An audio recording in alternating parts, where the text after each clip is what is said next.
Bismillah ar-Rahman ar-Rahim. My students, second year for the course Pharmaceutical Dosage Forms, Ajman University.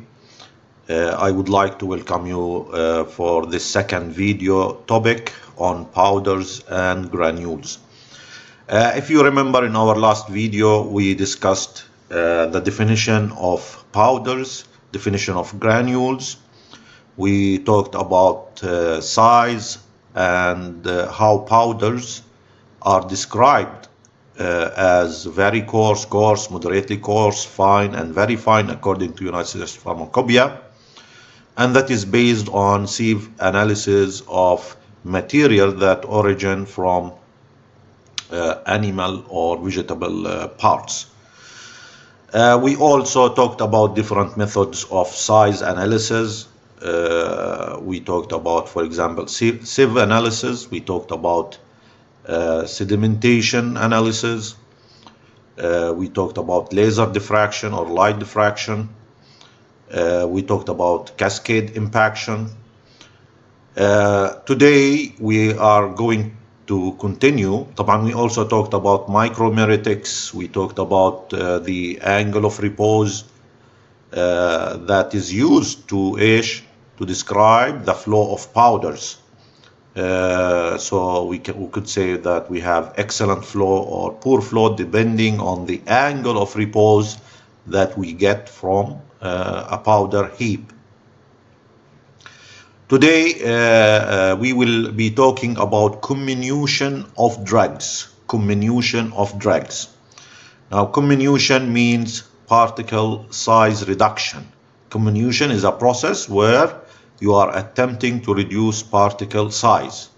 Other terms that they use sometimes اللي هي pulverization. Pulverization. So you have comminution, size reduction, pulverization, and even sometimes they refer to the process as trituration. So the result of this is to reduce particle size, and we already discussed the importance of particle size. For example, we said that reducing particle size will improve the dissolution rate. If you remember, it will also reduce grittiness. It will also improve uniformity of mixture. It will also improve the fraction of powder that is inhaled, so that it gets to the alveolar region of the lungs.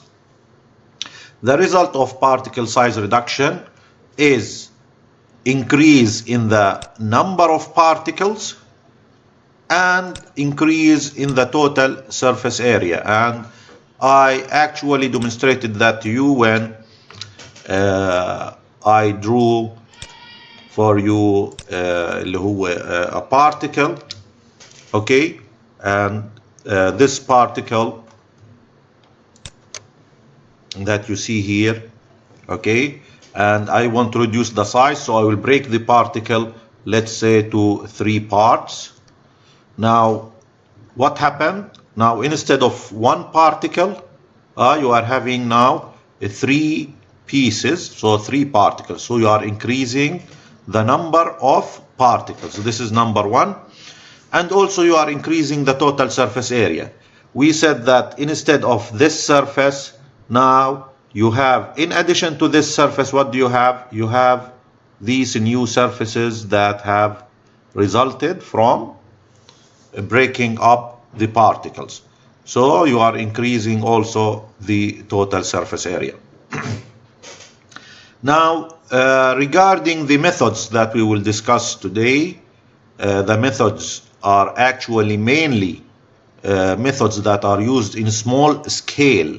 When I say small scale, what does it mean?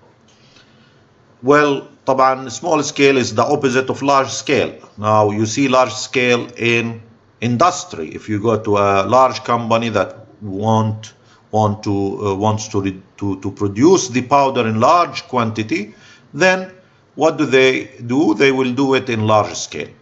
But if you go to the lab, such as the labs we have, for example, the Pharmaceutical Dosage Forms lab, then you will use small instruments, small tools and you will deal with small amounts of powder. So I'm talking here about small scale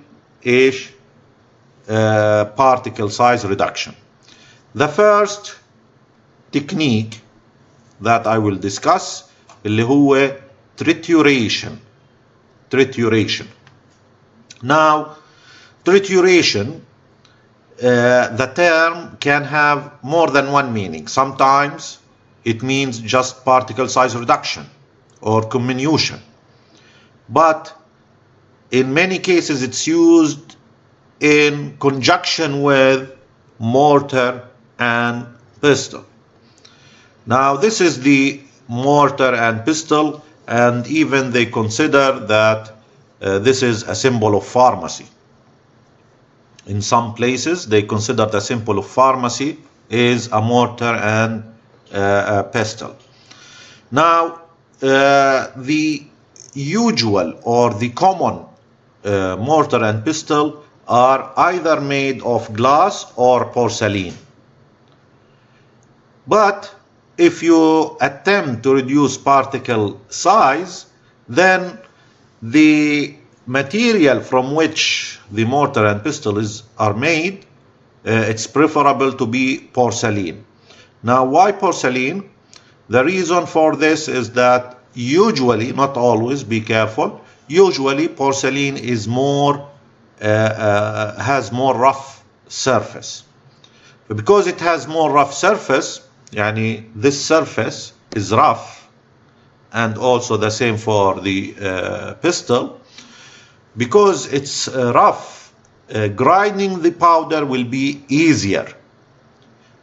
Opposite to that, if I want to use the glass or smooth surface of mortar and pestle, or pestle and mortar with the smooth surfaces, then usually I attempt to do mixing. فمعناته trituration can be particle size reduction. It also can mean using mortar and pestle to reduce particle size. It also can mean doing the mixing. So I can do the mixing by a process called trituration. If I do not intend really to reduce particle size, then I can use mortar and pestle with smooth surfaces, as I said.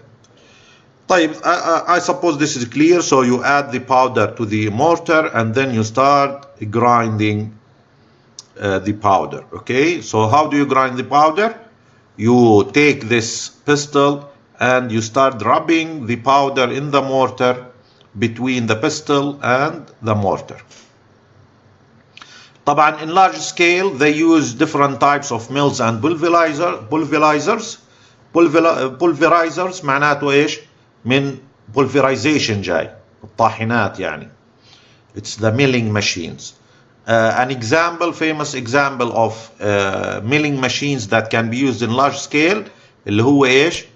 Fid's mill. اسمه ايش؟ Fid's mill. Now this is how the Fid's mill machine look like. It's a big one. طبعا there are smaller machines and there are big machines, but from inside it has parts like blades. If you look here, this looks like blade.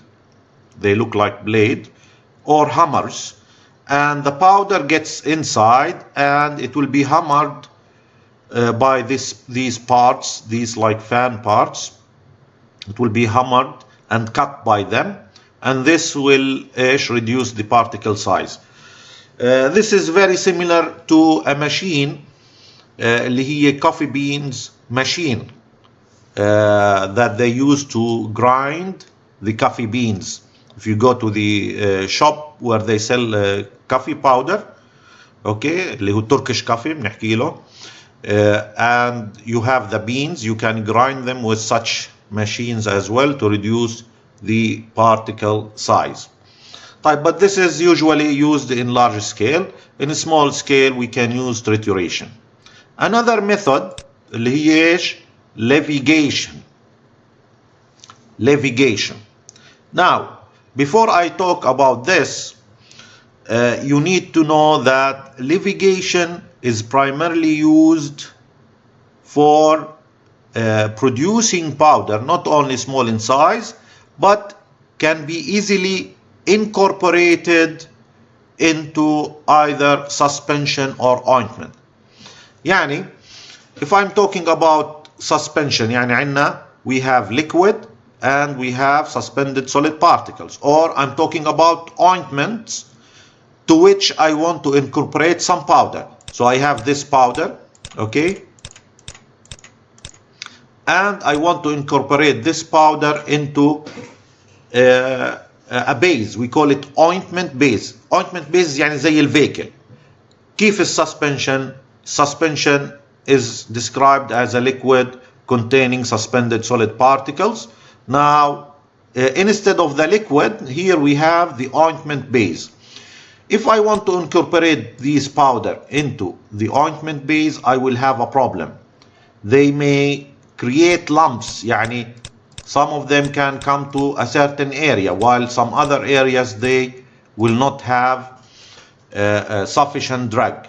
Even if I try mixing, it will be difficult to distribute these particles in the ointment base. طبعا the reason is the ointment base is semi-solid, so it will be difficult to distribute these particles into semi-solid. So what they form like aggregates or agglomerates and forming lumps.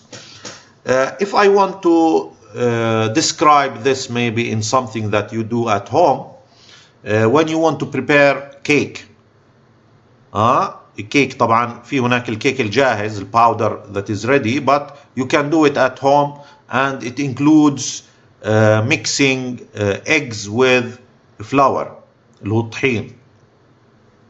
When you attempt to mix the flour with the eggs, sometimes you need to mix really for a long time in order to to homogeneously or uniformly mix the powder inside the egg to form this semi-solid preparation. So what will happen if you don't mix very well? You end up with lumps, and this is one of the problems. Now this is the same problem. So instead of mixing triturated powder directly into the ointment base, no, we do something else. We take the powder and we use mortar and pestle, okay? So you use mortar and pestle, and this is the powder, and what you do, you add a levigating agent. Now levigating agent is a liquid preparation intended to not only facilitate the grinding, لأنه it acts like lubrication between the particle, but also it aids in the incorporation of the ground powder into the ointment base. So essentially what you do, you add a liquid here, okay, that is a levigating agent. طيب, it's important that the levigating agent you use will be readily mixed with the ointment base. يعني if the ointment base is oleogenous, يعني oily, greasy, then I better use here levigating agent that is oily. A famous example اللي هو liquid paraffin. Liquid paraffin برضو there is another name for liquid paraffin اللي هو mineral oil. فإذا mineral oil والliquid paraffin اللي هم they can be used in levigation of powder to make it easily incorporated with oleogenous ointment base. طيب, in case I'm dealing with hydrophilic base, or I'm dealing with suspension, and suspension, as you know, normally the vehicle is water. So in this case, I cannot add oleogenous, or I cannot add levigating agent that is liquid paraffin or mineral oil. Instead, I will add liquid such as glycerine or glycerol. Glycerine and glycerol are the same. So add glycerine and triturate. The good thing about glycerine, it can mix easily with water and with hydrophilic creams. So in this case, what you do, you add liquid glycerine or glycerol, and you start triturating with the pestle, using the pestle. So you do trituration until you get the required particle size where all the powder is distributed uniformly in the liquid, and then you can take this liquid and you can easily incorporate this suspension that you form here into either ointment base, or you can use you can take it to a suspension where you can incorporate the material that you produced in the mortar. You can incorporate it easily into suspension. طيب, now what happens if you do dry trituration, يعني not levigation, and you want to incorporate it directly into suspension? What's the problem? Okay, I have suspension here and I want to use the powder here, the dry powder, directly for suspension. The problem is that they may not be easily wetted, يعني they may stay at the surface and they may aggregate together. So you need to do stirring, but sometimes even stirring is not sufficient for the particle to distribute inside because of their wetting. That's why we will prepare first a concentrated suspension with glycerine, and then we will incorporate it into water. And by doing that, we can not only get uniform distribution of particle, but we can enhance the wetting of the particle. Yani why the particle here they stay floating? The reason is the surface is not wetted easily. Why the surface is not wetted easily? Because the particles are surrounded by air layer, and air layer is preventing the particle from getting inside. So they will stay at the surface. طيب, this is levigation. And what is a levigating agent? It's a liquid such as glycerine or glycerol and liquid paraffin that is used in reducing particle size and making or facilitating the incorporation of the solid particles into ointment, base, or into suspension. طيب, the third way of reducing the particle size اللي هو pulverization by intervention.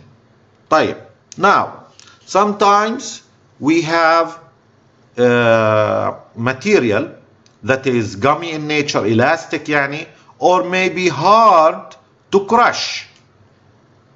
So if I want to do just grinding, okay, or trituration with a mortar and pestle, I will have difficulty to reduce the particle size. So in this case, what do we do?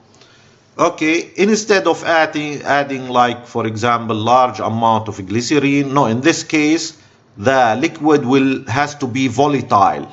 Then I will add volatile liquid, because my goal is to have a dry powder at the end, so I need the liquid to evaporate. So first add the powder, then add few drops of volatile liquid. شو يعني volatile liquid? يعني it can evaporate easily. And add few drops of this volatile liquid such as ethanol into the powder, and then ethanol or the liquid you add will facilitate the grinding of the particles. It will facilitate the grinding. Then you can spread the powder for the liquid to evaporate, leaving only the dry solid. I will show you a video about pulverization by intervention. Pulverization by intervention. Pulverization by intervention is the process of reducing the solid size with the aid of additional material, which can be removed easily after the pulverization has been complete. Pulverization by intervention is often used for sticky substance which tend to resist grinding. The equipment that will be used are gas mortar and pestle, spatula, horn spoon, weighting paper, and top loading balance. In this video, we will demonstrate how to do pulverization by intubation using camphor, which is a gummy substance when grind, and using طبعا example of gummy material that is difficult to triturate, as you see in this video, is ايش؟ camphor. إذا أجاكم if you have a question regarding an example of material that is difficult to triturate, so we resort or we go for pulverization by intervention. What is this material? It's camphor. Okay. 95% ethanol, which can be evaporated easily to make camphor become easier to grind. The final product is fine camphor. The steps of pulverization by intubation are as follows. Firstly, we have to fold the wetting paper which will be used to wet camphor. Secondly, weigh 3 grams of camphor using top loading balance with a triple check technique.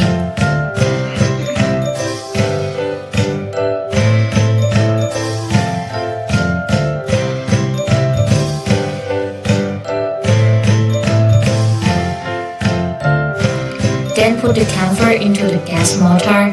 Gas mortar and pestle will be used when the substance has color and odor.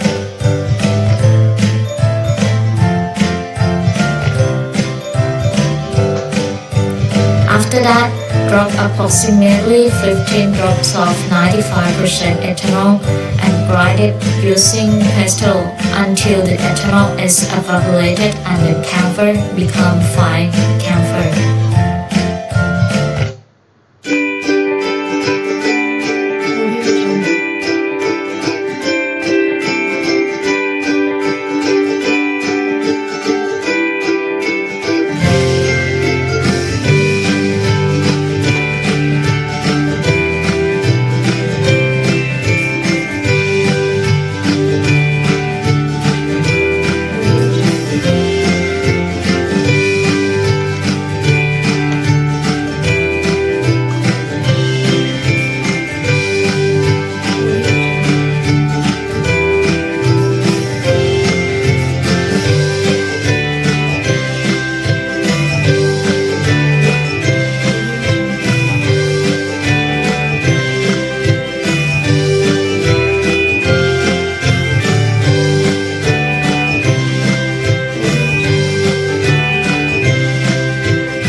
As you see in this video, she is scraping the powder on the surface and she's putting it down so that she can triturate it better. طبعا she used glass mortar and pestle because this material is sticky and she didn't want to have difficulty in washing the mortar and pestle. If you have colored material or sticky material, then it's better to use glass mortar and pestle.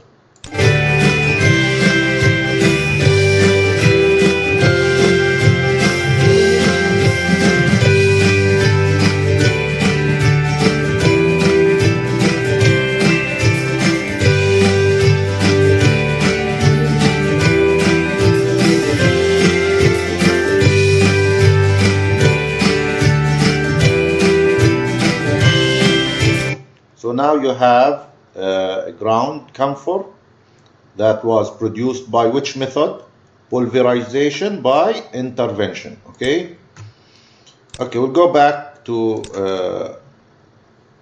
the methods we talked about. So we talked about trituration, we talked about levigation, we talked about pulverization by intervention. Please note that levigation is used to produce powder for what purpose? To use it as dry powder? No, it's to use it to incorporate the material, the powdered material, into ointment or suspension, into ointments أو إيش suspension. Okay, now blending powders. What do we mean by the term blending? Blending means mixing. So I want to mix different powders together. Like, for example, usually in pharmaceutical preparations, we mix the drug with what? With excipients. شو يعني excipients? Excipients are material that are used to make the preparation maybe bulkier. Yani, for example, sometimes you are using very small quantity of drug, okay, and it's difficult to deal with it. So instead of dealing with very small quantity, we use excipients to enlarge the quantity, okay. Also, the excipients are used to make the preparation better. For example, better in dissolution, better in flowability, etc. So here we are talking about mixing different materials, usually drug with excipients. If you remember, we talked about particle size reduction, okay, and particle size reduction can improve the uniformity of mixture. If there are more or there is a larger number of particles for component A, okay, and you want to mix it with component B and you have more particles, طبعا how will you have more particles? You can have it by reducing the particle size. You will have more particles. If you can reduce the particle size to get larger number of particles, then what will happen? You mix them and you will get a better or more uniform mixture. Again, here in small scale, what methods can you use to produce mixture of powders? One method is called spatulation. Now, spatulation means what? It comes from the word spatula. You know spatula? How does a spatula look like? Let me search with Google to show you how spatula would look like. Okay.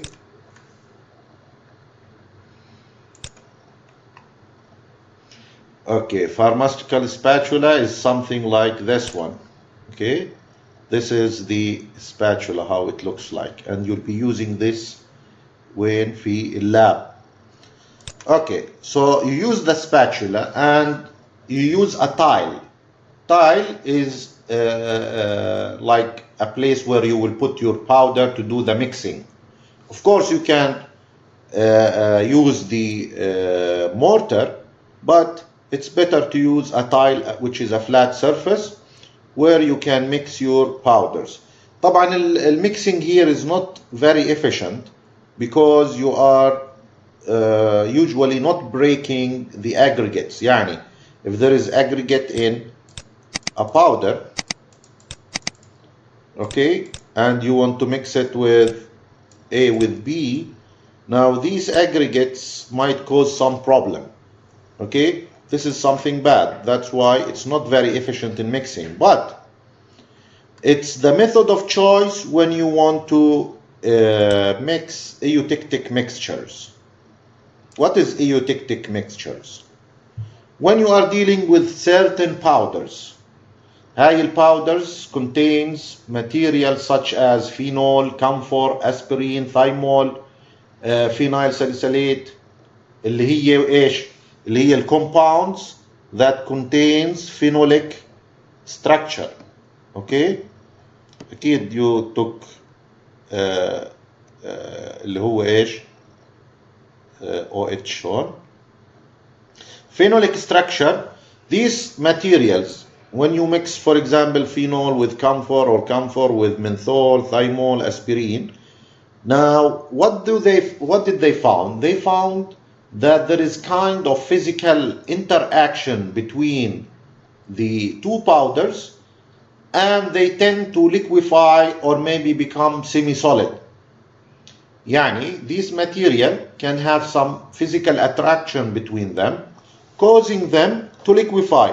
يعني initially they are solid, يعني powder A and powder B, they are solid at room temperature, but when you mix them, it is possible that they will liquefy if they are containing this phenolic group, phenol structure.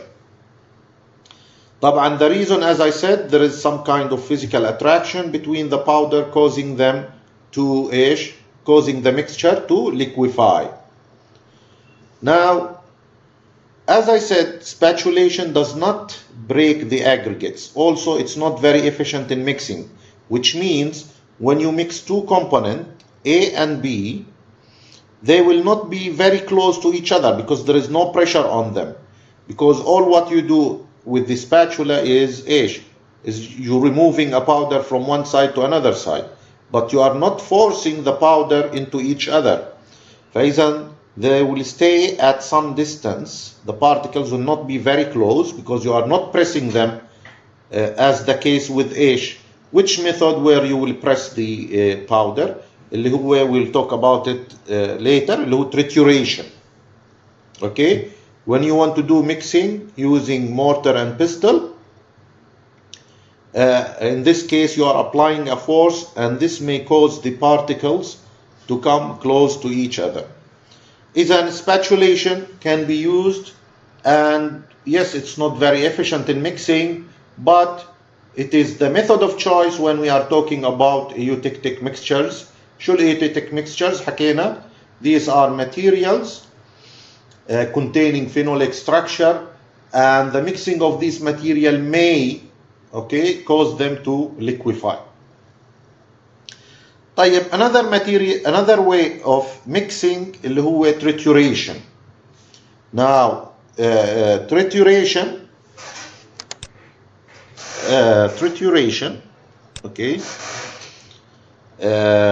you remember we are using mortar and pestle, and if our aim is to mix, then we may prefer the glass mortar, because usually glass mortars and pestles are less or having less rough surfaces. طيب, in this case use the glass mortar and glass pestle and start the mixing process. If you need mixing and particle size reduction, then you can use the porcelain mortar and pestle. طيب, what is geometric dilution? Geometric dilution is an important method whereby you can mix small quantities of powder. يعني إذا عندكم مثلا drug with small quantity, okay, and you want to mix it with large quantity of powder, usually excipients, for example. So you have small quantity that you want to put it inside a large quantity of excipients. So this is small quantity and this is large quantity. What's the problem? When you want to add the powder to the or the drug to the excipient, it will be difficult to distribute these small number of particles inside the excipients with a large quantity. يعني what you will not have uniform distribution. So what is the solution? Now the solution is to use geometric dilution. Geometric يعني هندسي, okay, and here mainly we mean the quantity or the volume we see, how we see the volume, and then we do the dilution. طيب, essentially what do you do exactly? Find out which is the smallest quantity. طبعا in this case this is the smallest quantity, right? يعني this is your smallest quantity, okay? Put it in a mortar. Okay, I will show you. This is a mortar. Now put your small quantity first, and then take from the excipient that is in large quantity, take a quantity that is similar in volume or amount to the drug. Yani don't take the whole excipient, take quantity that is similar to the drug quantity. Put it here, so now you have drug and similar quantity of excipient. Now you can use mortar and pestle in order to grind and mix the powder together. طبعا in this case only mixing, so in order to mix the two powders together. So what will happen to these two powders? They will get mixed, and their mixing will be good because they are of similar quantities. يعني we don't have very small quantity and very large quantity. No, now they are of the same volume, يعني same geometry. طيب, now after you finish this, you have a mixture now of drug and excipients in same proportion. Now go again to the excipient and take a quantity similar to the new mixture quantity. هلا هذا هو المixture صح؟ So go to the excipient. طبعا the drug is finished now. Okay? Now all what you have is excipient. Now take quantity that is similar to the total mixture which you have here. And again do mixing. Now when you finish you have even larger quantity. Now take another again quantity from the excipient similar to that in the mortar and do the mixing or the trituration process. By doing this, you will end up with a mixture that is uniform. شو يعني uniform? It means that the drug is distributed evenly in the mixture. Okay? إذن, the problem that we will have if we mix directly small quantity of material with very large quantity of another material is that it will be difficult to get uniform mixture. This is the problem. Okay? Now another method for mixing is sifting. Now sifting زي كأنه sieving. So what you will do, you will put your materials, for example material A with material B, you will put them in a sieve. Okay?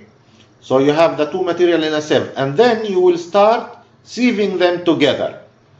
So what will happen? The sieve will act to separate the materials, separate each material and mix it with the other material. يعني, suppose you have this sieve and you have of course here you have the apertures. Put your material A with material B. Okay, this is A and this is B. Put them together and start shaking the sieve. When you shake them, what will happen? What comes here? The material from A and B will get mixed with each other and you will end up with a fluffy product. Now this is not efficient way of mixing, but it can be used in certain cases. Now what do you mean fluffy? Fluffy because you are separating the particles and there are spaces between the particle. There are a lot of spaces. شوفوا, as you see here, when they get sieved, في عندنا spaces, a lot of spaces. This causes the particles to be little far away from each other. Fluffy means إيش؟ يعني زي خفيف. Okay, it's like light. Why is it light? Because the particles are far away from each other. The last method, طبعا the methods I discussed, all of them are in small scale. Okay? Now another method you can use in small scale اللي هو tumbling. Okay, tumbling. Tumbling يعني بتشقلب. Okay? كيف الtumble dryer? يعني maybe some of your houses or homes you have a dryer or you have a washing machine that can dry the clothes. They call it tumble dryer because it rotates. برضو here the mixing happens in a container. Okay, and this container contains the different powders, for example powder A and powder B, and they get tumbled and they rotate. طبعا مش at high speed like the washing machine. They rotate at a certain speed to mix powder A with powder B. That's why they call it إيش? Tumbling in a rotating container. Tumbling يعني بتشقلب جوا inside a rotating container. The good thing is that this type of mixing is very efficient. It's very good, but it can take some time, especially with small quantities of powder. Now, what you see in this photo is a V-shape or twin shell mixer or blender. هذا اللي شايفينه V-shape or twin shell blender. طبعا you can put here maybe 100 kilograms inside this one. Okay, مثلا 50 kilogram of powder A and 50 kilogram of powder B, and you can get it tumbled inside this vessel.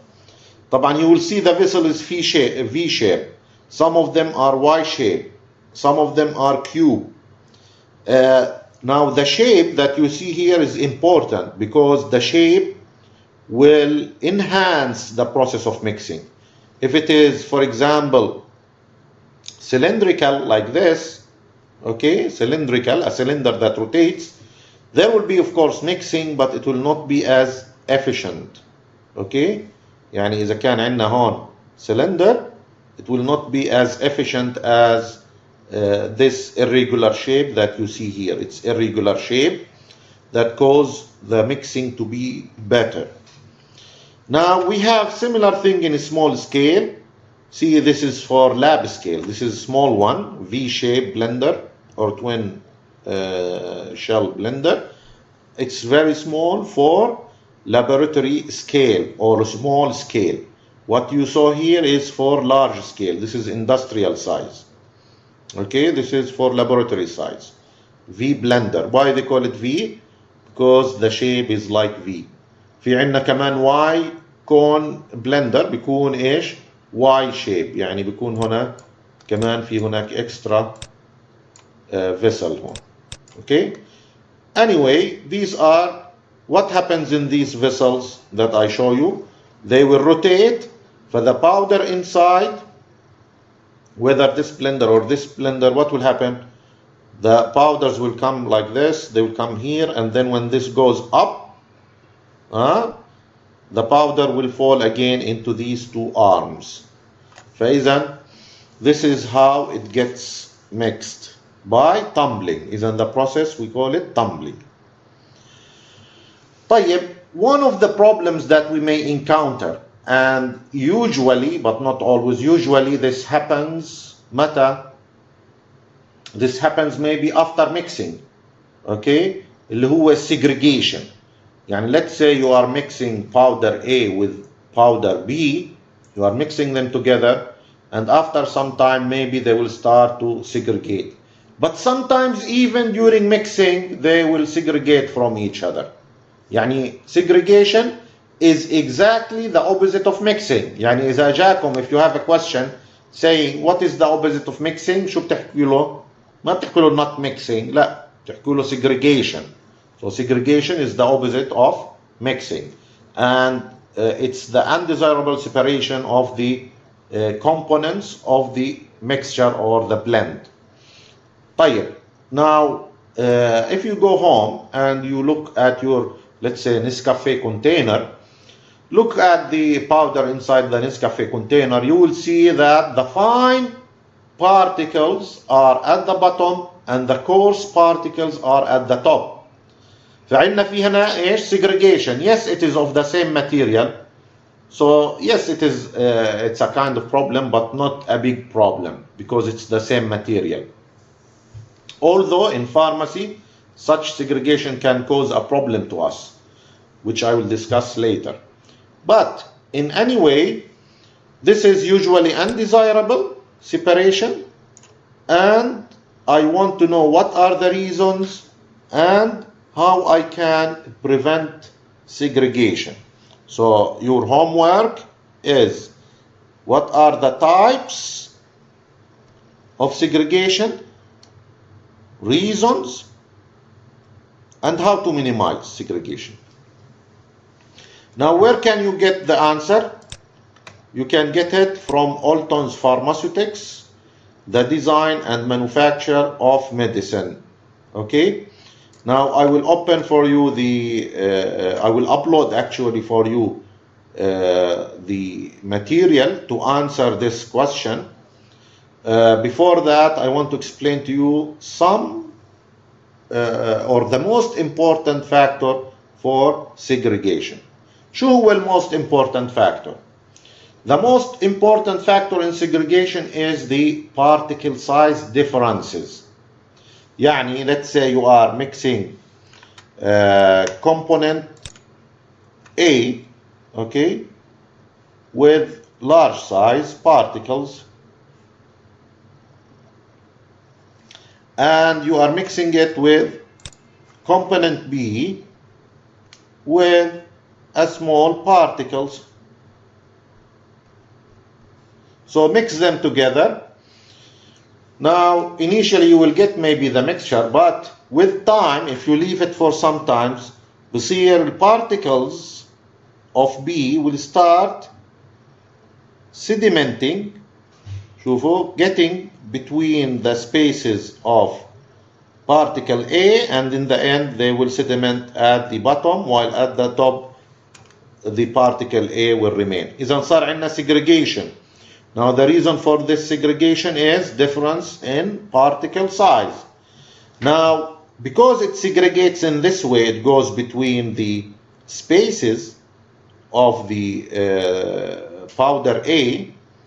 The way it goes, it's like a process in pharmacy called percolation. فتشوا عليها اللي هي خلينا let me type it for you. Okay. اللي هي it's like a process, you can look at it, اللي هي percolation. Because the way it goes through the A particle, يعني B particle sediment through A particle, like percolation, that's why this type of segregation is referred to as percolation segregation. Percolation segregation. فإذا I talked to you about one type اللي هو percolation segregation, وحكيت لكم one reason اللي هو particle size. طب how to minimize it؟ إذا عرفنا السبب بطل العجب, صح؟ How to minimize it? We can minimize it by using particles of similar size. يعني for example, if I have small particles of A with small particles of B with large particles of A, what do I do with A?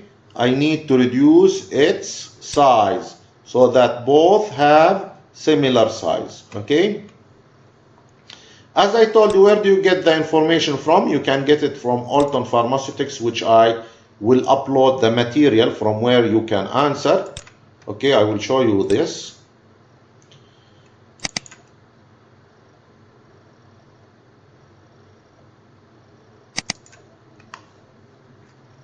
Now I will upload this material, okay, Alton Pharmaceutics, and it tells you about the different types of segregation and the reason. فإذا one reason is particle size effect, بيسوي لنا percolation segregation. في عندنا كمان another type برضو, again because of particle size, is referred to as trajectory segregation. We have another type which is called eutectic segregation or dusting out, or fluidization segregation. هاي ثلاثة. Another reason for segregation can be difference in particle density. Also, particle shape can affect segregation. Now you will see here how do we prevent or reduce segregation. Here you will see in yellow, you will see highlighted in yellow, you will see the way that we can prevent or reduce segregation problem. Okay, I will upload this so you can copy it and answer it. Maybe this will be considered the longest homework that you will have. Okay, let me go back. So we talked about segregation, which is a problem. Okay, now also when dealing with powders, there are some other special types of powders. في عنا powders, we call them special powders because we need for them special attention. For example, I already discussed with you eutectic mixtures. Eutectic mixtures. Why eutectic mixture? What did I say? I said if you mix these materials together, they may liquefy. That's why one of the way that we deal with the powder اللي هو using spatulation method of mixing or blending. Why? Because spatulation does not allow the particles to get closer to each other. But there are other ways to deal with the problem as well, additional precautions or additional steps that we can use to ensure that eutectic mixtures do not cause us a problem by liquefaction. But another type of problem or special powders اللي هي hygroscopic powders. Hygroscopic powders. And we have also deliquescent powders. And also we have efflorescent powders. Now, as another assignment, which is kind of long as well, you need to tell me what do we mean by each one and how can we prevent the problem of each type of powder. For example, hygroscopic powder, eutectic mixture, I already talked about it. Hygroscopic powder, شو ماله? These are material that loves water. So it absorbs water from atmosphere. So in this case, مثلا, one of the precautions, you need to keep it in tight containers. شو يعني tight containers أو airtight containers? It will prevent any air from entering into the container. مثلا, يعني, for example, we can also use desiccant materials. يعني نحط inside the container, we can put desiccant material to absorb any moisture from the atmosphere or surrounding environment of the powder. So anyway, you are required to tell us about the problem of these powders. What are the problem? Okay. How can we deal with the problems? And you will find the answers pharmaceutical dosage forms and drug delivery system. And I will also upload these materials for you. Okay. See, here is the eutectics, hygroscopic and deliquescent powders. Just summarize your answer. You don't have to write it in details. Here you have the efflorescent powder. Okay. Now we will talk about the example of powders. Okay, medicated powders. We can classify powders, medicated powders, in different ways. Okay, يعني first, before we talk about examples, first, how do we classify medicated powders? Medicated powders can be classified as internal powder or external powder. This is one way of classifying powders. Is an internal or external. Now when we say internal powder, this includes what? It includes oral powder, inhalation, because في عنا powder for inhalation, في عنا powder for injection, في عنا vaginal powder. أما external powder اللي هو the topical powder that you apply to the skin. فإذا this is one way of classification. The other way of classification is medicated powder for local action or medicated powder for systemic effect. What is the difference between the two? Now, when I say local, it means it's not to be absorbed into the blood circulation to give its effect. فمثلا laxative means إيش? You give laxative in the case of constipation, إمساك.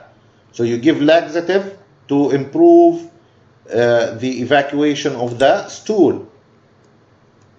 So in this case, the action of the drug is within the GIT. It doesn't go to the blood. Yani, the drug, to give its effect, it needs not be absorbed into the system. Okay, so that's why we call it local. Now, systemic effect زي analgesics or drugs for fever or drug for blood pressure, etc.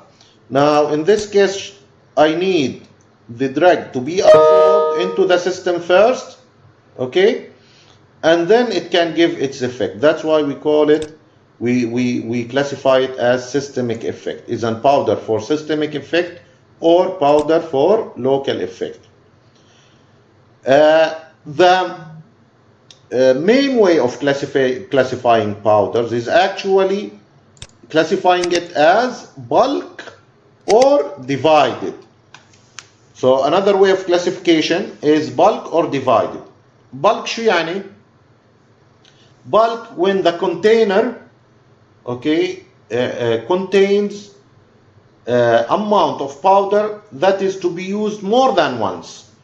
For example, let's say dusting powders, اللي هي البودرة, which we use on our skin, okay, dusting powder. Now the container contains a lot of dusting powder. It contains a lot of powder. It's not just for single use. Okay. Now also another example, some antibiotics.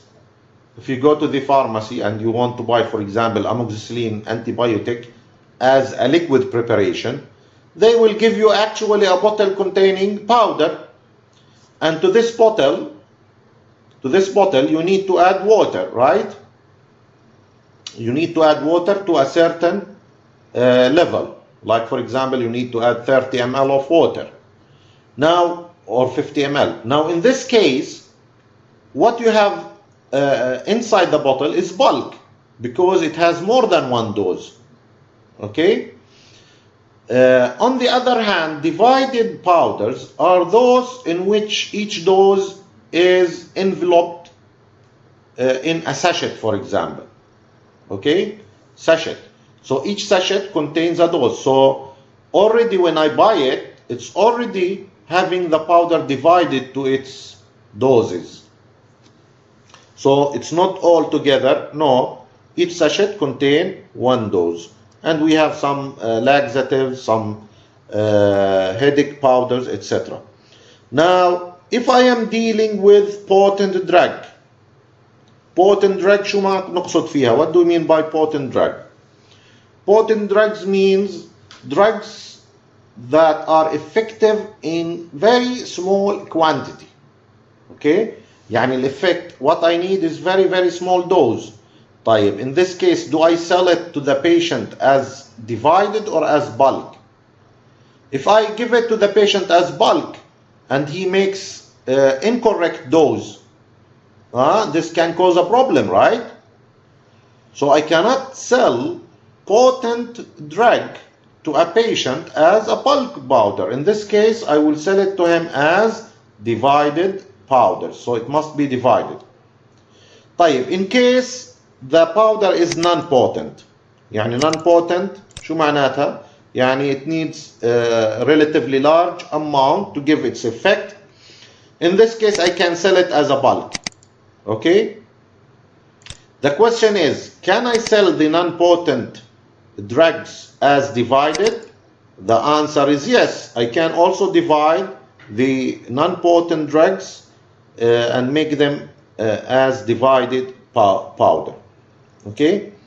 طيب, in case you are in the lab and you are dealing with non-potent drug, إذا عندكم non-potent drug mixture عبارة عن drug excipients, it's non-potent, and you don't want to provide it as bulk powder, you want to divide it as a service to the customer.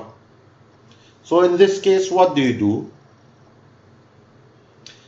Of course, you need first to divide the powders to quantities, and then envelope each quantity in a sachet. So what we need to know is how to do we divide the powder, number one. Number two, how do we make a sachet? طيب, first you have to determine, are you working with a bulk powder or you are working with a potent or non-potent drug. If it is potent, then of course you need to divide it, because as I said, potent drugs must be divided before it's given to the patient. So in this case, what do? you weigh each amount of drug and then you put it in a sachet. That's very clear.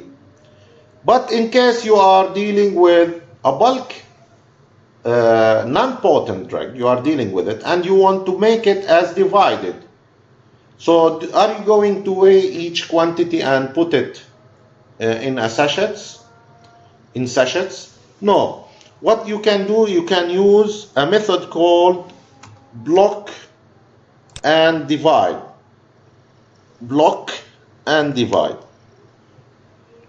Now this method will allow you to approximately put each dose in a sachet without having to weigh the material for each dose. Yani instead of weighing each dose, and this will take time because this is non-potent drug, and if it is little more or little less it doesn't matter. So you can use ايش حكينا block and divide method. شو يعني block and divide method? Take your powder mixture, make it as a block. See, block يعني put it in a tile يعني بلاطة for the one where you prepare your material. So, and create block. Yani this is the block I'm talking about. Okay? With a spatula, you can put them and make them as block with a certain height. Yani you have to level the height of the powder. Okay? And then divide them with the spatula. Keep, for example, this powder, let me say, is for 10 doses.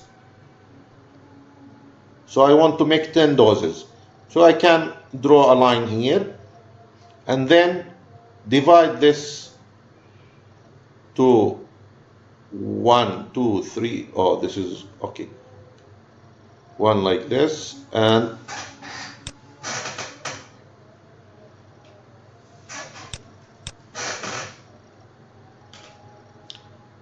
okay, 1, 2, 3, 4, 5, and same thing here. 1, 2, 3, 4, 5. So now you have 10 doses, okay? So you can do that with the spatula. The spatula that I have shown you here, this spatula, you can take it to make the block and then divide it into almost equal portions. Now I have 10 portions. 1, 2, 3, 4, 5, 6, 7, 8, 9, 10. So do that and then start taking each portion with the spatula. خدوا هاي الكمية and put it in a sachet. Then take this one, put it in a sachet. Take this one, put it in a sachet. So in this case, what method are you using? You are using block and divide. Are they exactly equal? The answer is no. Is that a problem? The answer is no. Why it is not a problem? The answer is إيش? Because I am dealing with non-potent substances. If you are dealing with potent substances, can you do that? The answer is no. So what do you have to do? I have to weigh each quantity for each dose. I have to weigh it. Weigh it يعني you need a balance in order to do the weighing. طيب, is that clear? Okay. Now the second step. Okay, now I'm taking these doses and I want to put them in a sachet. How do I make a sachet in the lab? Okay, as you see here in the figure A, take a piece of paper and fold the edge زي ما انتم شايفين هون. Fold the edge of the paper as you see it in the figure. Make a folding. Then go to B, take the area here and fold it and put it inside the upper fold.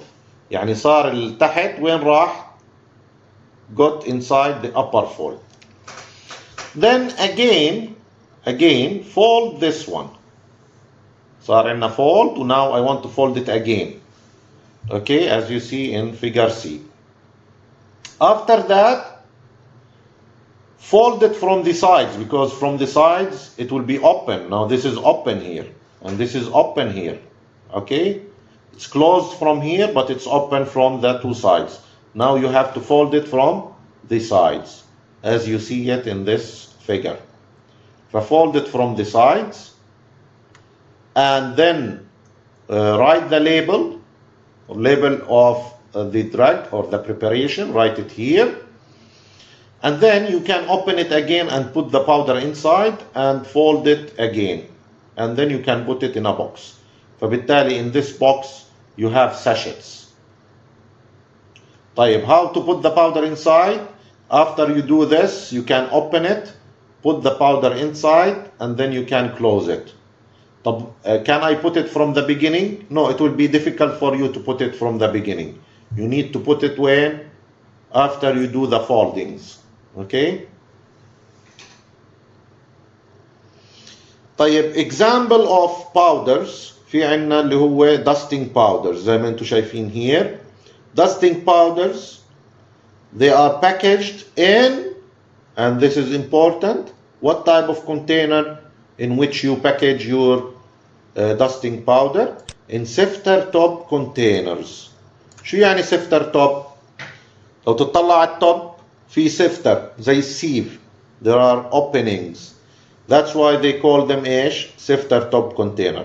طب, is this for internal or external use? No, it's for external use. We have powder as aerosols, pressurized powder, for example, as you see in the photos here. في عنا dry powder spray, so you can spray them, for example, to the legs, to the infected area of the food. For example, here you have miconazole nitrate, which is an antifungal, can be administered to athlete's food. Athlete's food, yani food with a fungal infection. So this will fight against fungal. It's antifungal agent, and it will cause relief of itching, will cracking, will scaling. And now I'm talking about examples. Now I talked about aerosol powder. وطبعا these are bulk powders. We have also powders for inhalation, and maybe I already talked about that. We have dry powder inhalers. انتبهوا here, DPIs.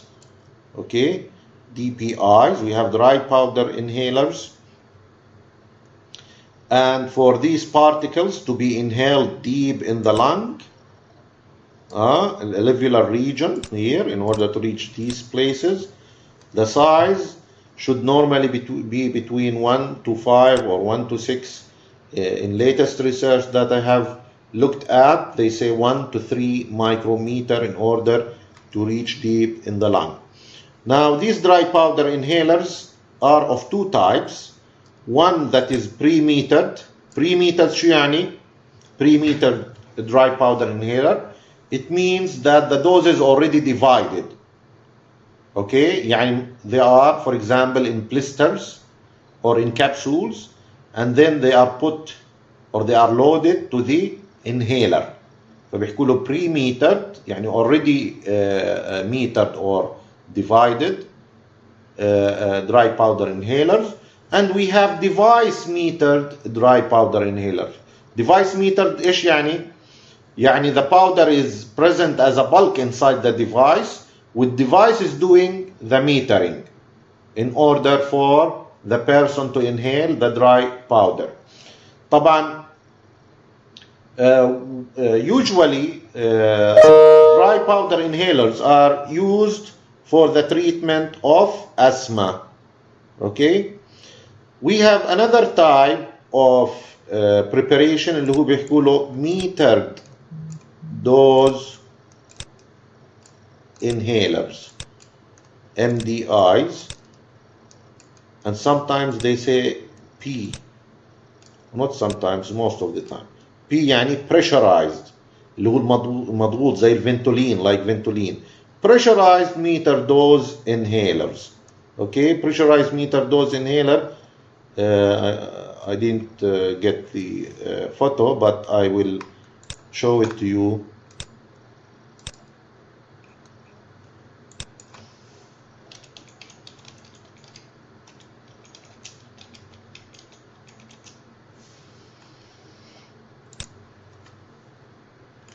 Similar to this one. This is pressurized meter dose inhaler. بيكون inside there will be propellant. Propellant يعني ايش؟ It's liquefied gas that will force the particles into the ايش? To be emitted through the mouthpiece. So you should differentiate between pressurized meter dose inhaler or dry powder inhaler, and both of them are used by mouth inhalation and عن طريق التم, okay, not through the nose but through the mouth into the lungs. طيب, what you have here is an example of a dry powder inhaler. It's called Granules turbohaler. This device اللي هو turbohaler, it is actually a device metered dry powder inhaler. So it does the metering. Okay. We have another way to aerosolize the powder, and that is through the use of insufflator. هذا اللي شايفينه ايش هون؟ insufflator. So the powder is loaded here, and then when the patient press the rubber bulb here, شو بصير؟ بصير هنا turbulence, and the powder gets out through this nasal part or the tip here. طيب. Now this type of device is almost obsolete. يعني I haven't seen this device in the pharmacies. Maybe it's there, but I haven't seen it. But according to the textbook, the preparation, the powder here can be applied, طبعا depending on the drug inside, can be applied to the nose, it can be applied to the vaginal area, to the mouth and throat, to a certain area like that. Okay?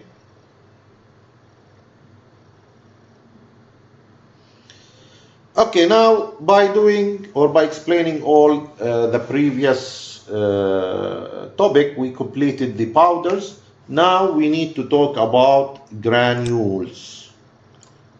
طبعا granules, now you remember that these are usually larger than powders.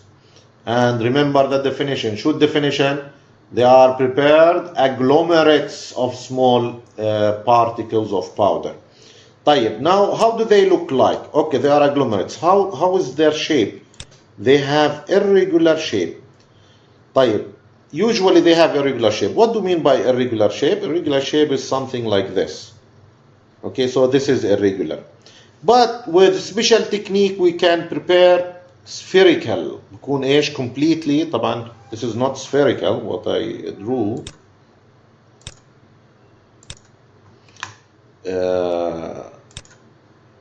So it's like this, spherical. Okay, so it can be like spherical shape, or as you see here, it's like irregular shape. So they will be made of طبعا small particles, powdered materials, making the granules. If I want to use special technique such as spray drying, then I will be able to prepare completely spherical particles. طيب, in general طبعا I will not talk about the special technique to produce spherical granules, but in general how granules are produced generally. يعني if I want to talk in general, and if you remember we said granules of size 2, usually prepared in the size of 2 to 4 millimeter, although smaller size are prepared as well. We حكينا granules can be used as such for the medicinal value, or they may be used for intermediate step for the production of tablets and filling of the capsules. طيب, now I want to talk about granules in general, how they are produced. The way to produce granules is divided to wet method in general and dry method. In wet method, we have the basic way, okay, which involves many steps,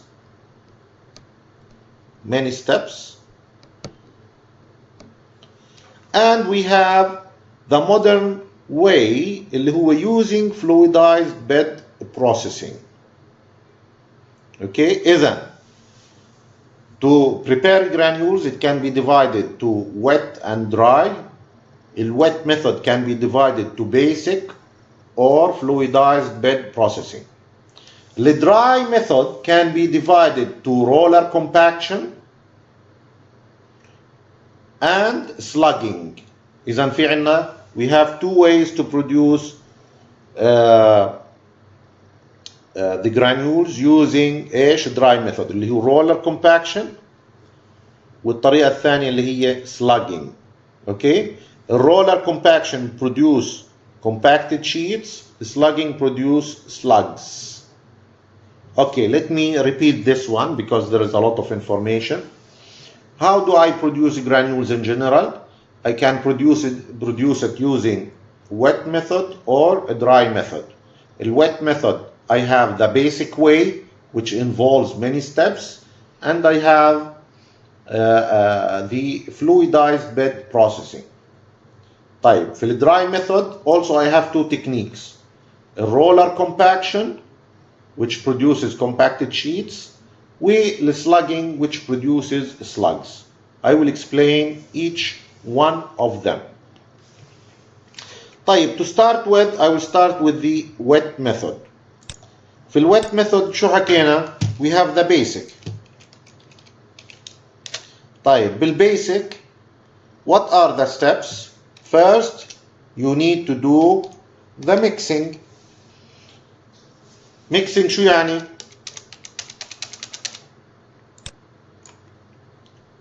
Mixing يعني you will need your drug plus you will need to add a diluent, for example, like lactose. Okay, and according to what you need to use it with, you may use some other excipients. Okay. طيب, طبعا this is dry mixing. يعني all the materials are dry and you are doing the mixing. طيب, number 2, wetting or damping of the mass. Now you will add here a wetting solution consists normally of water, and dissolved in water you will have a binder. Okay, يعني you have a solution of a binder material, or sometimes they call it adhesive. Okay. طيب, فهذا السوليوشن, what is binder and adhesive, is to stick things together, and that's what we need to do. We need to stick the dry mixture that results from here. We need to stick the particles of the dry mixtures together in the wetting process. So let's say you have the mixture here. This is the mixture. So to this dry mixture, what do? You add a liquid. This liquid contains binding agent which will cause the particles to stick to each other. It's like a gum, okay, a glue يعني. Sticks them together. It's wetting them and sticking them. طيب, after you do that, normally you will do what we call a granulation or sieving.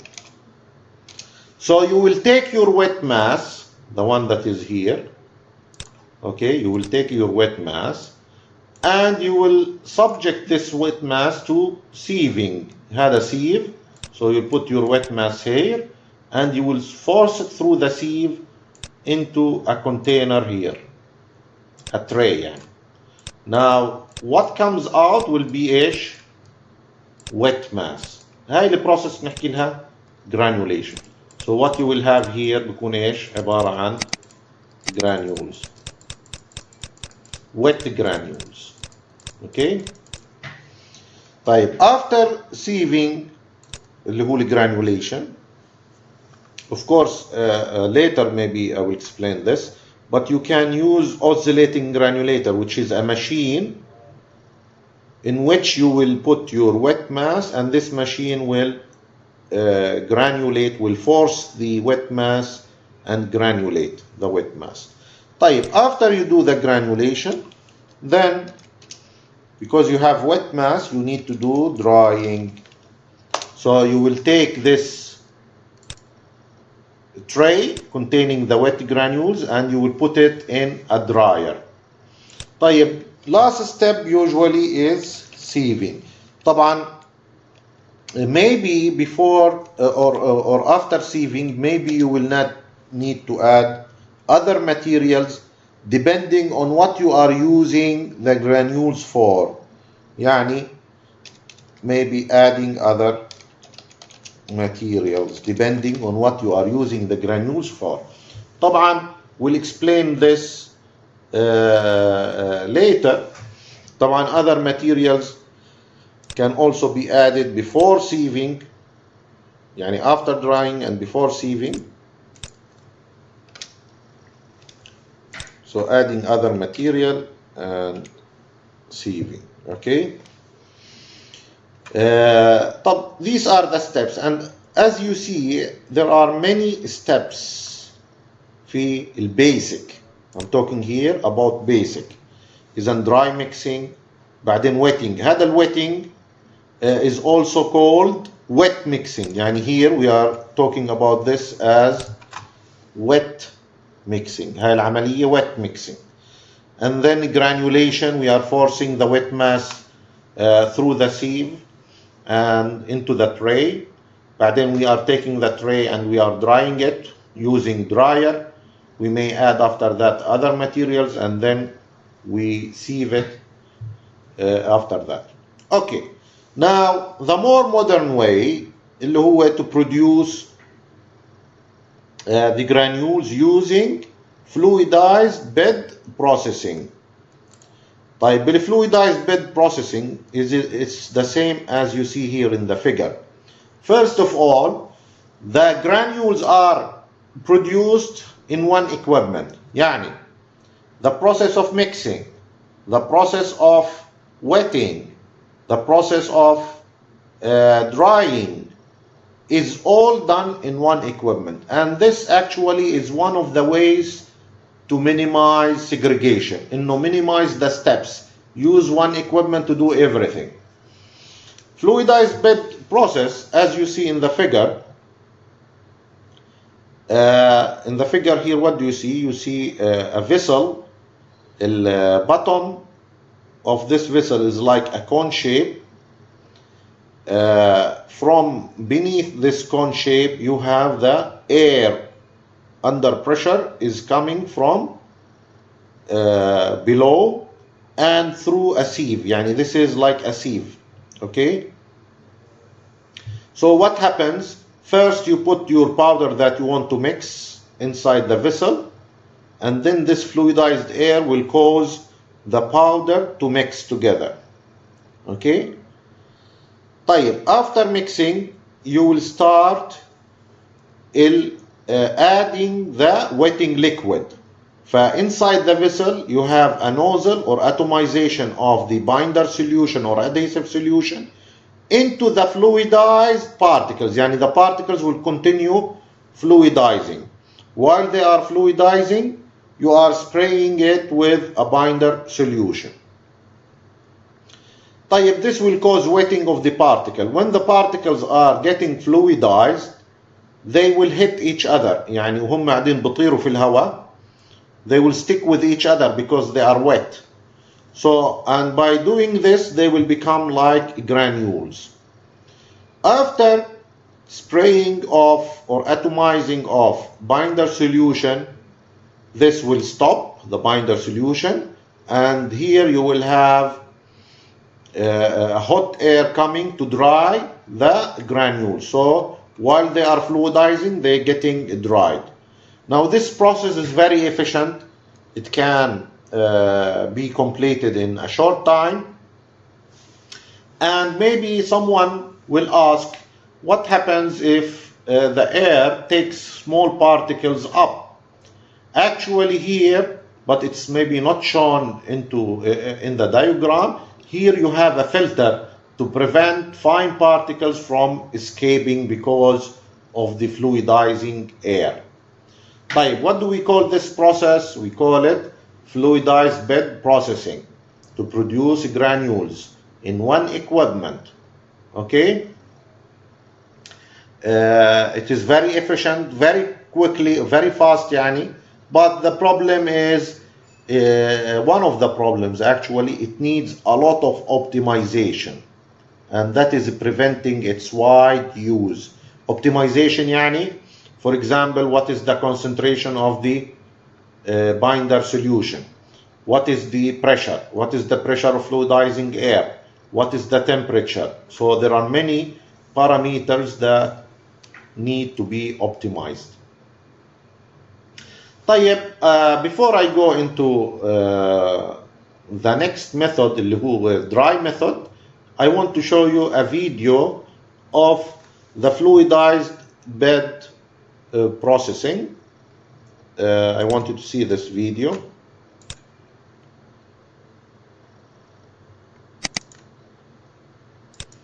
طبعا this equipment that you will see here is from a company called GLAT. GLAT is a German company. It's very pioneer في fluidized bed granulation equipment. Okay.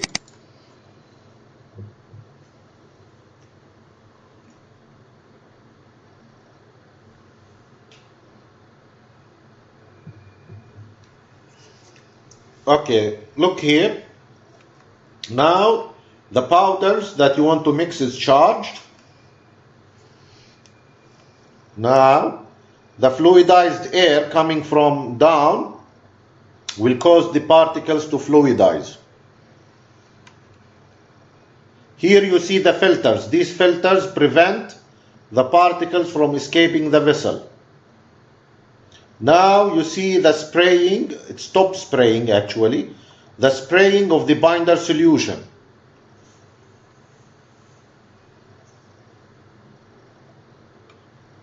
You see here the granules are forming.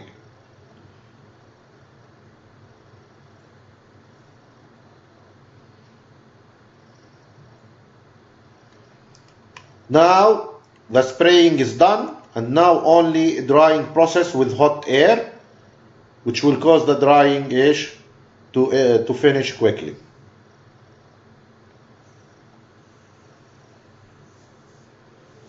Now the granules were ready to be used. Okay? This is the filter that prevents the particles from escaping.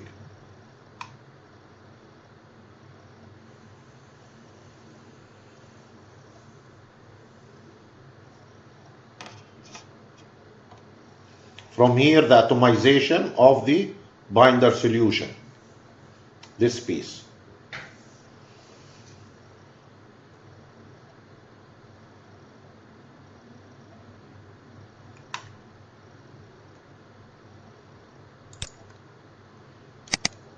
Okay.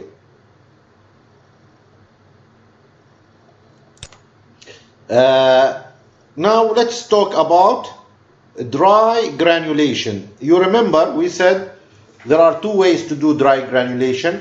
The common way is to use roller compaction method, which will produce compacted sheets.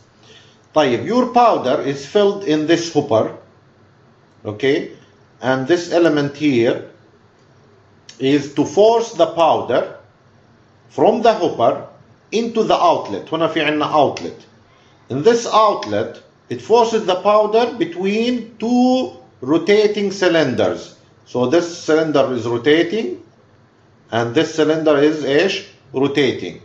Both of them will be forcing the particles and pressing the particles to be very close to each other. So they are pressing the powder here, forming compacted sheets. So what comes out here اللي هو like sheets, compacted sheets. طيب, where are the granules? I can't see the granules. Actually, the compacted sheets that are produced are then broken into granules. Okay? So the cylinders here are forcing the particles very close to each other, and maybe you studied in physical pharmacy 1 the van der Waals forces of attraction, because when two particles come very close to each other, they will adhere to each other by van der Waals forces. Okay, the other method اللي هو الslugging. Slugging, as you see in this machine, it's a tableting machine. It's like a tableting machine, not to produce tablets, but to produce slugs. But it's very similar to the tableting machine. The powder that you want to compact and from which you want to produce the slugs goes into this hopper here, the one that you see here, and from this hopper it goes to the die cavities here. في عندنا فتحات هون, die cavities. Inside these die cavities they get compressed by punches, مقابض يعني, punches, upper punch and lower punch. So they get compressed and then they ejected outside. So what is ejected, what gets removed outside? اللي هو slugs. Slugs like a tablet. But you cannot swallow these slugs. They are big. They have about 2.5 centimeter of diameter and a height of about 1.5 centimeter. So they are big. They are not tablets. And that's why we call them slugs, to differentiate them from tablets. طيب, these are not granules. Where are the granules? Now you need to take these slugs and put them in a mill, a suitable mill, not any mill, to break them into small pieces like granules. So what actually we are doing with dry method, we are enlarging the size of the material much more than granules, and then we break them down. هلا الslugs need more energy to be broken, بينما compacted sheets do not need that much energy to break them. Okay, so it's easy to break them here into granules. Here you need more energy to break them into granules, and that's why this is more common to use, اللي هو roller compaction method. طيب, why do we use the dry method? Sometimes my material or the material I'm dealing with cannot withstand heat or is not compatible with the liquid I am using in the wet method. شوفوا بالwet method في عنا drying, معناته we have heat. حتى في fluidized bed process we need to use hot air. So in case my material is sensitive to heat or sensitive to the liquid I am using, in this case I may go for the dry method, either through the more common اللي هو roller compaction or through the slugging method using a machine very similar to the tablet machine. طيب, شو الادvantage of granules? Whenever I say an advantage, I have to compare it with what? For example, one advantage اللي هو it's better flowing than powders. مين بيعرف ليش؟ Why granules are better flowing than powders? هذا advantage. Well, the reason is because of its weight and size. Remember when we were talking about the angle of repose, we said what prevents the particle from moving from top to bottom is the friction. The friction happens at the surface. But if the weight of the particle is large, in this case, it can fall down, it can overcome the friction and goes down. Okay? فإذا, the larger the particle, the better is the flow. And we already talked about this before. Number two, it's more stable to atmospheric humidity. The reason is, مين بيعرف شو reason? I said when we break, there is a particle, large one, and we break it. شو بصير بالsurface area? Surface area increases. معناته I have more surfaces and they will interact with the humidity.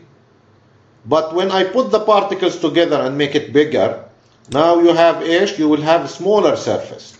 So it's more stable to atmospheric humidity because of less surface area. And this is one reason why it's less likely to cake upon standing. Yani because the particles are large and heavy and they have less surface, so they will not stick to each other, forming a cake or harden. طيب, I want to see if someone can explain this to me. It's more easily wetted. طبعا here I'm comparing it with what? With powder. شو يعني more easily wetted? You remember when I explained about the levigation and I want to prepare a suspension. شو حكينا? حكينا if I add the powder, it might float on the surface. صح? The reason why it can float, it's because there is an air layer surrounding the particles. That's why I'm doing levigation. If I am talking about granules, it will be more easily wetted than powders. The reason is granules are bigger, and because they are denser and bigger, because of their weight, they may get inside rather than stay at the surface. If they are fine powders, because they are small and they have large surface area and their weight is small, it will stay at the top. But for granules, it sinks. The granules sink and they get wetted more easily than powder. Example of such drugs, في عندنا some antibiotics including clarithromycin. They are supplied as granules and then you have to fill it to liquid. For example, in the photo you see here, you have to fill it to 30 ml with water. If you read the title here, it says clarithromycin for oral suspension, USP. طيب, شو يعني clarithromycin for oral suspension? معناته what you have is not suspension. What you have is granules, in this case granules, and for oral suspension means you need to add water to it to make it suspension, and then you can use it. Okay? So it's not clarithromycin suspension, it's clarithromycin for oral suspension. And as you see here it says granules. This is the preparation. Another example اللي هو Lactinex granules, and these contain lactobacillus bacteria. As you know, our GIT contains some useful bacteria. These bacteria are responsible to make stool in a certain consistency. If these bacteria are not there, you may suffer from maybe fungal infection, you may suffer from diarrhea. So if someone has diarrhea, because طبعا diarrhea can happen because of antibiotic therapy, okay? Antibiotic therapy. The antibiotic, especially the broad spectrum antibiotic, the antibiotic that kills wide range of bacteria, will kill even the good bacteria in the GIT. For what will happen? Will happen diarrhea. So if there is a diarrhea because you had an antibiotic therapy or any uncomplicated type of diarrhea, you can take Lactinex with food, and these Lactinex will restore the flora in the GIT. The last thing I want to talk about في الجرانيولز اللي هو effervescent granules. طيب, I already maybe explained to some of you what do mean by effervescent. Effervescent is the reaction that causes the release of the bubbles when your preparation or when you add water to your preparation. طيب, effervescent salts are granules, okay? So normally they are granules, or they can be coarse to very coarse powder, which means they need to be of big size. That's why either granules or very big powder, low coarse to very coarse, containing the medicinal agent in addition to a mixture usually composed. شوفوا, sodium bicarbonate, and sodium bicarbonate is alkali material, يعني قلوي. Citric acid, which is an acidic, and tartaric acid, also acidic. إذن I have acids and I have base. Base هو sodium bicarbonate, الacid اللي هو citric acid and tartaric acid. So of course they will react with each other. The reaction of the acid with the base causes the release of ايش؟ carbon dioxide على شكل bubbles. The question is, why, شوفوا بالdefinition, they are saying granules or coarse to very coarse powders. ليش؟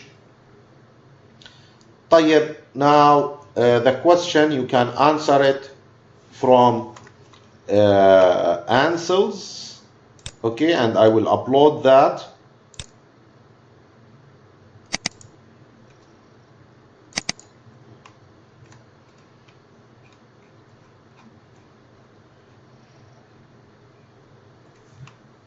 هنا شو مكتوب؟ Using granules or coarse particle of the mixed powder rather than small powder particle decreases the rate of solution and prevents violent and uncontrollable effervescence. Sudden and rapid effervescence could overflow the glass and leave little residual carbonation in the solution. طيب, إذن what is your conclusion?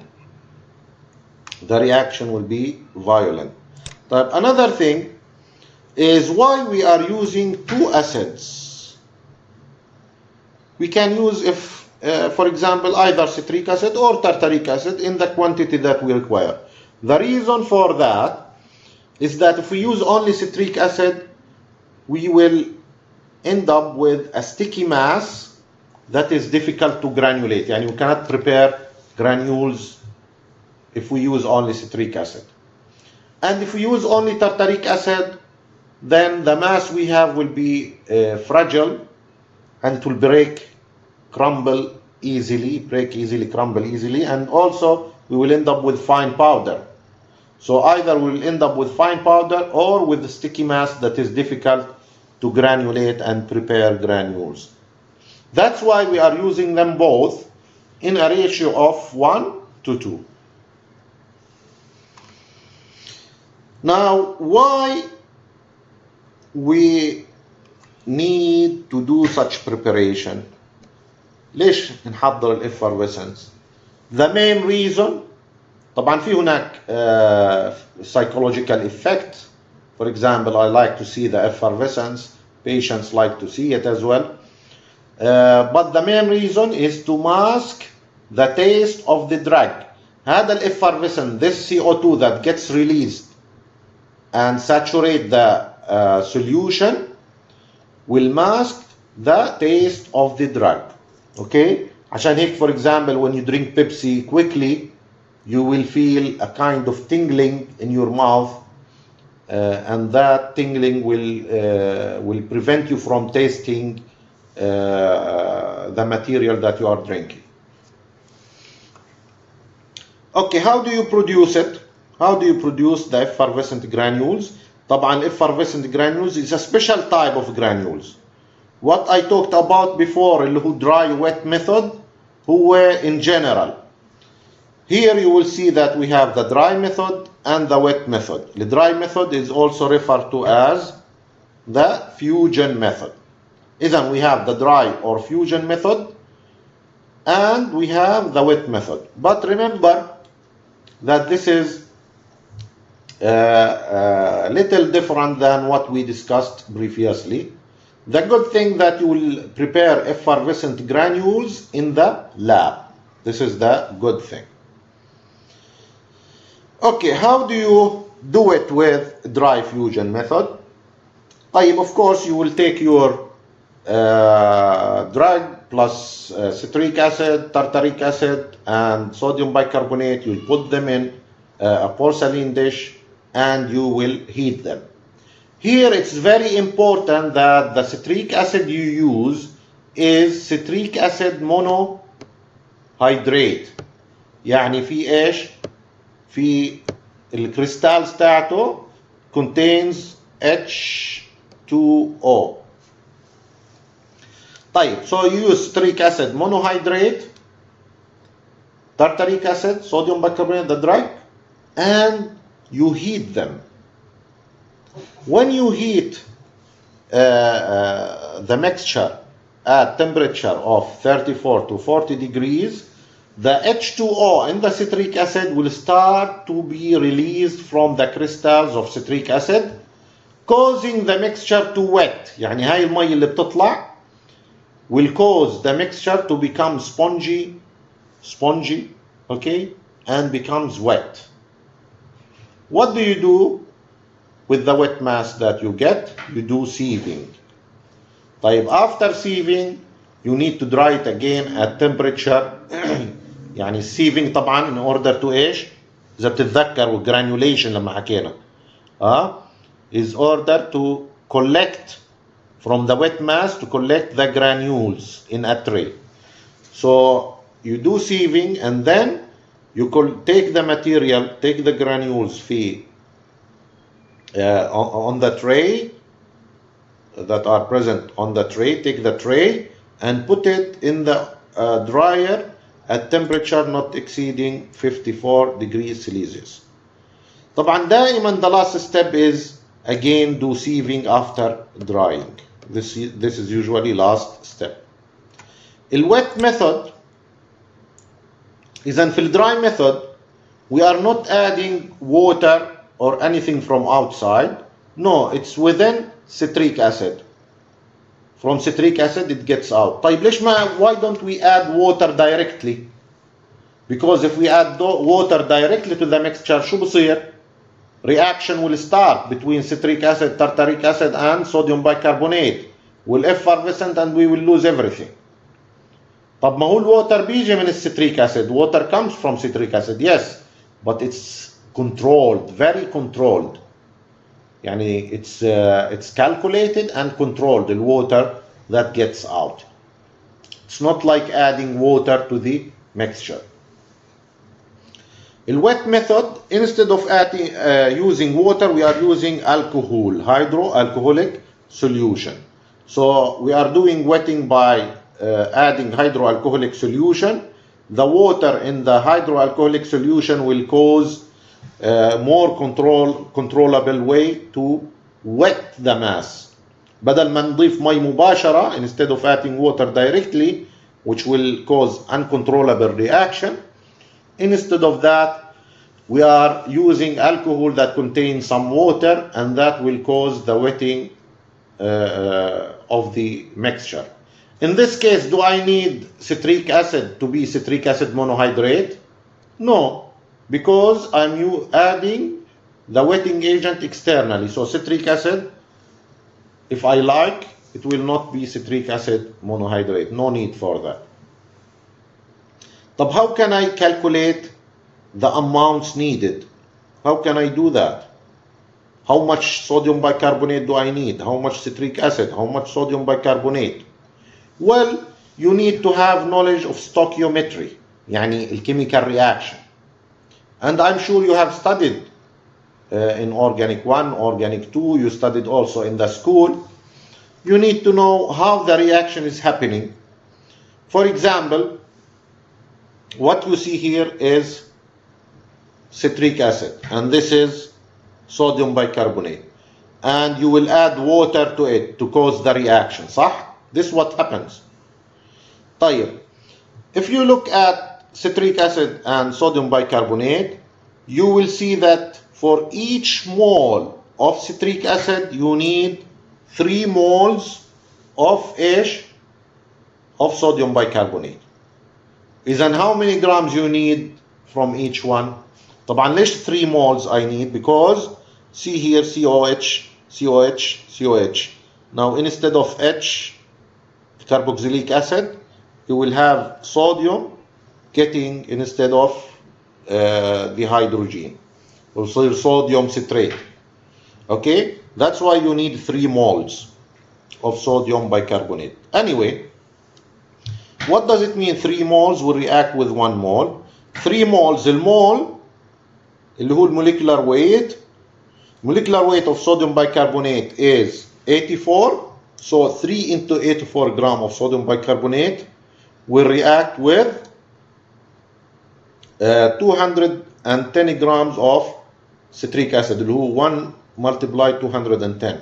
Okay, اللي هو 1 mole. طيب معناته how many grams of sodium bicarbonate and how many grams of citric acid? Let's look at the calculator.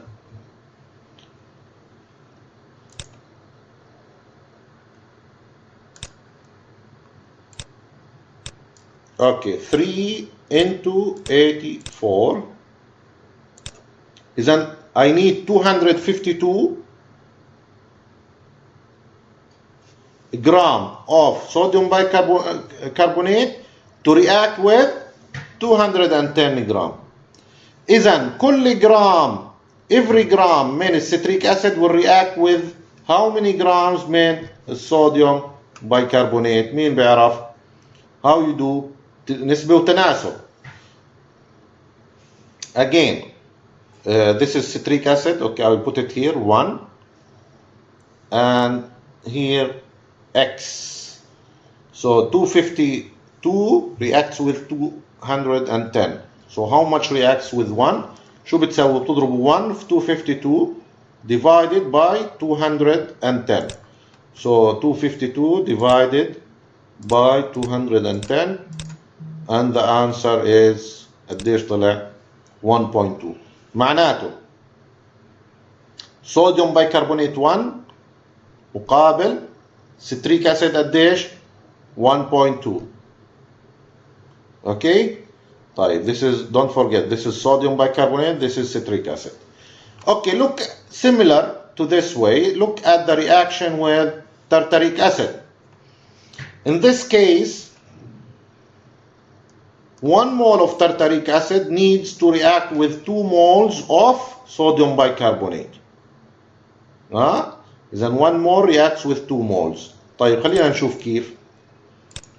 2 moles يعني 2 multiplied by 84 and the answer is 168. يعني 168 reacts with 150 because it's 1 في 150. طيب, in this case, how do you do it? طيب, 168 reacts with 150. طيب, هنا شو أكتب؟ 1 واكتب هنا علامة استفهام؟ No, I will write here instead of 1, I will write 2. راح أكتب 2. وهنا أكتب علامة استفهام. مين بيعرف ليش؟ Why I'm writing 2. شوفوا هون شو كتبت؟ 1. Here I'm writing 2. طيب, مين الشاطر فيكم؟ Who can tell me why this is 1, this is 2, 1, 2, 1, 2. Okay, go back. What does it say here? Citric acid to tartaric acid should be in the ratio of 1 to 2. Got it? So if citric acid is 1, هي 1, sodium bicarbonate is 1 2. هلا بدنا نخلي tartaric acid is 2 لأنه لازم يكون 1 to 2 tartaric acid. طيب, فإذا 2 tartaric acid, so how much is sodium bicarbonate. خلينا نشوف.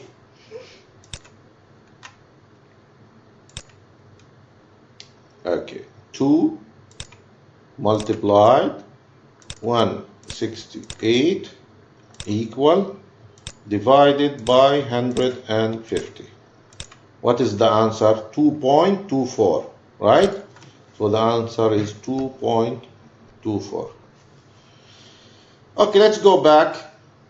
So this is citric acid, right? مش هيك احنا حكينا؟ هي citric acid هي واحد، وهنا الصوديوم بيكربونات، citric acid صوديوم بيكربونات. طيب الترتريك acid 2 بده يكون مقابله قديش؟ 2.24 من الصوديوم بيكربونات. يعني if I take 1 gram from citric acid, هي 1 gram, how much do I need to take from tartaric acid? 2 grams. فصار 1 جرام of citric acid, 2 gram of tartaric acid، وقديش من صوديوم بيكربونات؟ مجموع هدول. So add them together بصير عندنا ايش؟ 3.44. إذن if I take 1 gram of citric acid, I need 2 grams of tartaric acid and 3.44 grams of sodium bicarbonate. طيب, now see the following. I'm going to remove little bit of sodium bicarbonate. Instead of 3.44, it will be 3.4. What will happen if I do that? 3.4. The reaction will happen from the acid and the base, and there will be little bit of more of the acid. يعني راح يضل شوية acid زيادة لأنه أنا نقصت القاعدة. Now I reduce the base little bit, just very little. So the reaction will be complete and there will be little of acid. طيب, this is number 1. Number 2, the preparation containing effervescence. This preparation is usually contains also sugar. Okay, this is number 2. Is number 1, I said that I will have little more acid, just little bit more acid in the preparation when I add water, because I reduce sodium bicarbonate, so there is little more acid. Number 2, in the preparation, sugar is usually added. So I have sugar, I have little acidic preparation, فشو بصير عندنا؟ acidic, or let's say sweet and sour، او خلينا نحكي حامض حلو. مش هيك احنا بنحب المشروبات juices should be حامض حلو. This is how we like it. That's why intentionally we reduce a little bit of sodium bicarbonate so that the preparation tastes acidic, and we add also sugar to make it sweet and little bit acidic. Okay, إذا شو بصير هلا الريشيو؟ شوفوا يكون عندنا 1 من الستريك acid، 2 from tartaric acid, and 3.4 instead of 3.44 3.4 of sodium bicarbonate. طيب, now it will be easy. If I want to prepare مثلا 100 grams, let's say I told you, okay, I want from this mixture 100 grams. How much from each one? Okay, 100 grams. بدي 100 grams من ايش؟ من الستريك acid اللي هو بكون 1، 2 from tartaric acid، 3.4 من الصوديوم bicarbonate. How can I prepare that? طيب, نيجي على الستريك acid 1، صح؟ Then divided by the total. شو التوتال هون؟ اللي هو 1 plus 2 plus 3.4. يعني طلعت الريشيو لهذا في المجموع. The ratio of citric acid in the total. So it's 1 طيب, and multiply the answer, okay, multiply it into 100 and it will give you how much citric acid you need. طيب, same thing for tartaric acid. طبعا tartaric acid will be double the amount of citric acid, so it's 2 by, and then multiply it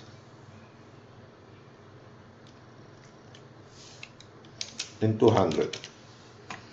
طيب, قديش صوديوم bicarbonate? How much? مين بيعرف؟ Okay, it's 3.4 divided by the total multiplied into 100. هلا, now when you get the answer for each one,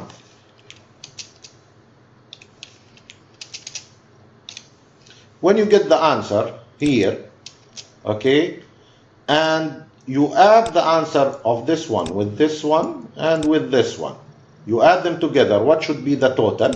The total should give you 100 grams. I hope you understood the lesson very well. Of course, if you have any question, please do let me know. I'm always available for you. I want to help you. And if something is not clear, just let me know, please. Okay? And our next topic will be about